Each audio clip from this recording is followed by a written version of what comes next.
J. Robert Oppenheimer, 1904 à 1967, était un physicien américain d'origine allemande, principalement connu pour son rôle dans le développement de la bombe atomique pendant la Seconde Guerre mondiale. Il a dirigé le projet Manhattan, qui a abouti à la fabrication de la première bombe atomique. Oppenheimer a ensuite eu une carrière distinguée en tant que professeur et chercheur avant de devenir un défenseur du contrôle des armes nucléaires et de la paix. Il est considéré comme l'un des scientifiques les plus influents du XXe siècle.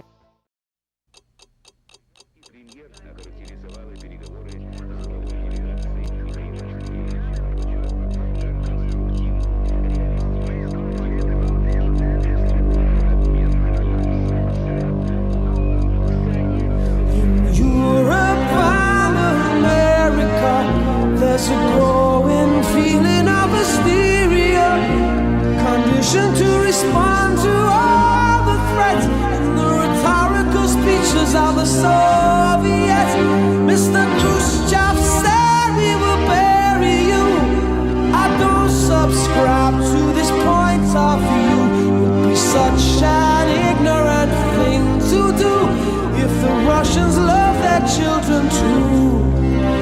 How can I save my little boy from Oppenheimer's deadly toy? There is no monopoly of common sense on either side of the political fence. We share the same biology, regardless of ideology. Believe me when I say to you, I hope the Russians love their children too.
Children too.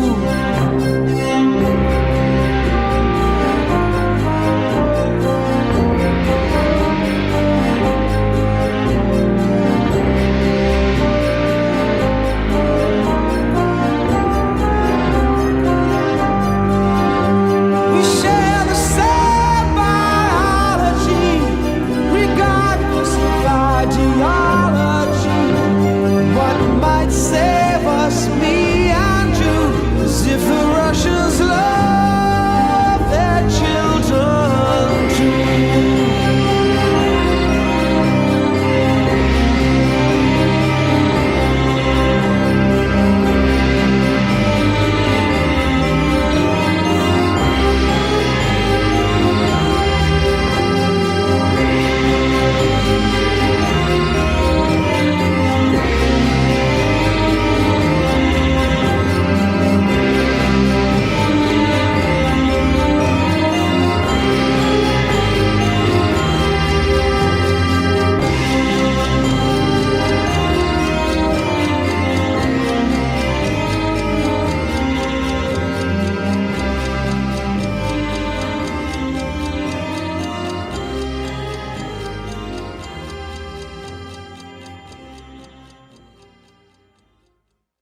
La science peut-elle être une sorte de prophétie et l'avenir peut-il nous être révélé? Il donne un peu de lumière sur les possibilités techniques de l'avenir, mais pas beaucoup de lumière parce que le choix des techniques n'est pas une chose scientifique, c'est plutôt un choix des hommes, un choix de ce qu'ils veulent. Et les techniques, ce n'est pas toute la vie. Le partage des découvertes scientifiques, notamment dans le domaine nucléaire, ne va-t-il pas aboutir à arracher ce qui est le fond de notre intimité à nous? Je ne crois pas, je ne comprends pas et je ne le crois pas.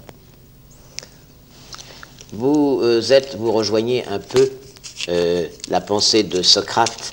Vous pensez que pour le savant, ce qui est important, c'est de se connaître soi-même. Oh, pour tout le monde. Pas pour le savant, pour tout le monde.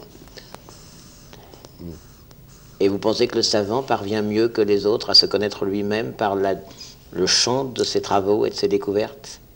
Non, c'est une chose à part. Je crois que les écrivains, les hommes simples, les fermiers, les pêcheurs se connaissent aussi bien, peut-être mieux que les gens savants. Vous avez aussi, au cours de votre conférence, monsieur le professeur, expliqué qu'il eût été souhaitable que toutes les découvertes nucléaires soient partagées par tout le monde. Non, c'est pas ça. C'est bien sûr que c'était désirable que toutes les connaissances, toutes les installations, tous les plans, toutes les préparations qui menacent les peuples du monde ou qui pourraient menacer les peuples du monde ne soient pas secrets. Ce n'est pas une question de science, pas surtout pas pour la plupart une question de science, mais des actions des hommes, des intentions des hommes et des puissances des hommes. Toute votre pensée, toute votre expérience d'homme de science et de moraliste, vous l'avez résumé il y a quelques années dans un livre qui s'appelle « La science et le bon sens ». Il y a tout là-dedans. Et peut-être pourriez-vous nous éclairer en nous disant si de toute façon il y a toujours un problème moral pour le savant, quel qu'il soit. Il y a un problème moral de la vie pour tout le monde, pour le savant. Pour la plupart, il y a le devoir de chercher, l'espoir de trouver et le devoir de dire la vérité sur la nature. Vous évoquez quelque part dans ce livre, monsieur le professeur, la contradiction possible qu'il peut y avoir entre le philosophe et le savant. Est-ce qu'il peut y avoir une contradiction? Je ne m'en souviens pas. Et aujourd'hui, pensez-vous qu'entre le philosophe et le savant, il puisse y avoir une contradiction de pensée? Dans la rigueur, peut-être, de la pensée? Évidemment, les philosophes d'autrefois qui décrivent l'expérience humaine dans des termes assez primitifs, on fait des prononcements sur des sujets qui sont aujourd'hui les sujets de l'étude scientifique. Et pour la plupart, ces prononcements n'étaient pas vrais. Mais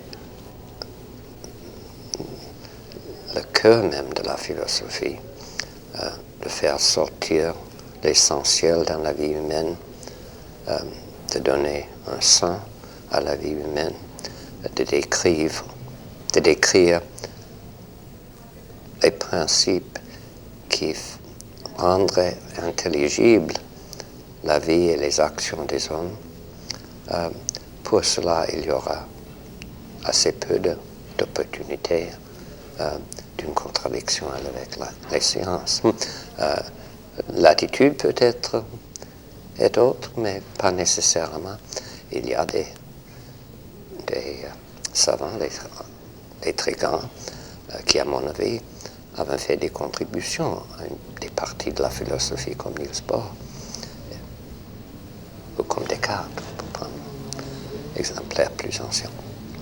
Il y a des autres qui sont des hommes plus simples et qui n'y parlons pas.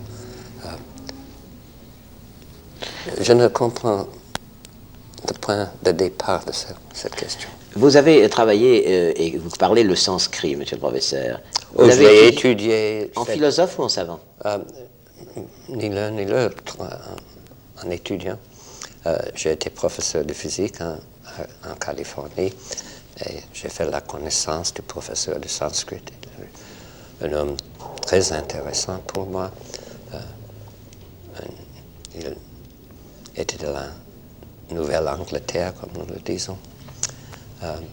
Je l'aimais bien et il avait beaucoup à dire des beautés de la langue sanscrite et de la littérature. Alors, je voudrais voir moi-même et je l'ai étudié quelques ans avec lui. Et c'était vrai, les beautés étaient là. Vous y avez trouvé des joies? Ah oui. Il y a un personnage dont vous parlez beaucoup dans votre livre, c'est Newton. Quels sont vos sentiments à l'égard de Newton? Que jusqu'à présent, on ne l'a pas assez étudié pour le comprendre. Évidemment, ce qu'il a fait a changé le monde. Ce qu'il a fait est affreusement beau, mais Newton lui-même reste un peu enseveli. Il faut ce qu'on fait aujourd'hui, mais n'a fait jusqu'à ce jour. Des éditions critiques de ses œuvres et de ses lettres pour comprendre la course de sa pensée. On ne l'a pas encore fait. Il y a une phrase qui me frappe beaucoup dans ce livre que vous avez écrit il y a quelque temps, monsieur le professeur. Vous évoquez l'instabilité de la toile de fond devant laquelle se joue le drame du progrès. Et vous parlez des drames du progrès d'aujourd'hui. Vous pensez qu'il y a des drames pour le progrès? La difficulté est que je me rappelle un peu de ce livre, mais pas des mots que vous me citez. Alors, je ne sais pas que dire. Oui, mais est-ce que vous considérez quand même que dans le progrès d'aujourd'hui, le progrès scientifique s'entend, il y a un drame dont nous devons prendre conscience? J'ai dit plutôt que j'espérais qu'on aura, pas universellement, mais très généralement, une compréhension parfois profonde et parfois un peu superficielle de ce qui se passe en la science. Et pour les gens qui ne sont pas savants, qui sont occupés des autres choses, il y en aura beaucoup qui auront un grand plaisir de savoir ce qu'on a trouvé et comment. Est-ce que ça veut dire peut-être c'est une réponse à votre question, mais je ne suis pas sûr. Conclusion, monsieur le professeur, si j'avais 20 ans, ce qui n'est pas le cas, si j'avais des facultés intellectuelles qui me permettent d'être un savant, ce qui n'est pas le cas non plus, et si je venais vous trouver, monsieur le professeur, quel conseil me donneriez-vous si j'étais un jeune savant d'aujourd'hui? Si j'avais aussi 20 ans, nous étudions ensemble. Si j'avais 25, je tâcherai de vous apprendre quelque chose.